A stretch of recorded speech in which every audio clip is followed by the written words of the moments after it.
Nós temos ano largo da petição na ministro encarregado, qual é o ministro-presidente de Aruba, para entregar ao Parlamento de Aruba o resultado do onderzoek e rapport door de CAD, que tem toda a prova que a corrupção aqui a tomar lugar. Desde 20 de janeiro, nossa fração de AVP manda pergunta, nós a contestação 29 de março. Depois disso aqui, nós decidimos que considerando que queda esconde tras de hecho que supostamente o rapport não está claro, nós avisamos não, o ministro-presidente me explica ao Parlamento de Aruba o que passa, para sobre dia para dia, tá tem mais claridade que a placa a ser malgastada, que o ministro aqui a se costa corruptivo e na final do dia ela está para trás e vai e diz que te retirar como se fuera que nada não passa, donando como excusa que está para motivo não familiar. O público pede encontro público, que é algo que não está de nenhuma lei, onde que cambia e volta a sequência de perguntas dentro do parlamento, onde o ministro vai dar seu marketing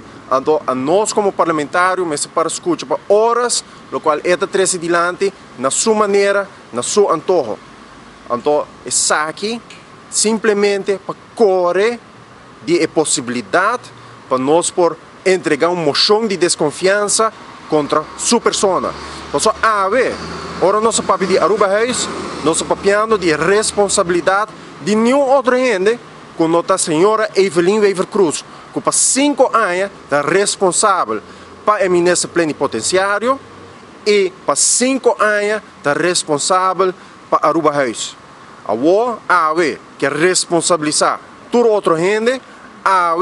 portar e que vai de 20 anos de passado para tirar dele maneira que gosta assim riba AVP,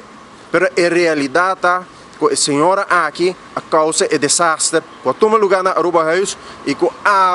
muito provável nós vai ter rapport que está opgeschoond, rapport que está limpiar de coisas mais erg que we tinha ding voor die dezember ano passado. Que dia para dia, mais nos informar a comunidade realizar, que nos ministério de não sostém, para nos por fazer cambio no país aqui. Para sobre tá incrível quanto custa na gateway que necaba. Low subsídio, Pfizer, vacuna gate. Agora que nós papel de Aruba House, rapport que está criado de dezembro 2021, que não esconde teco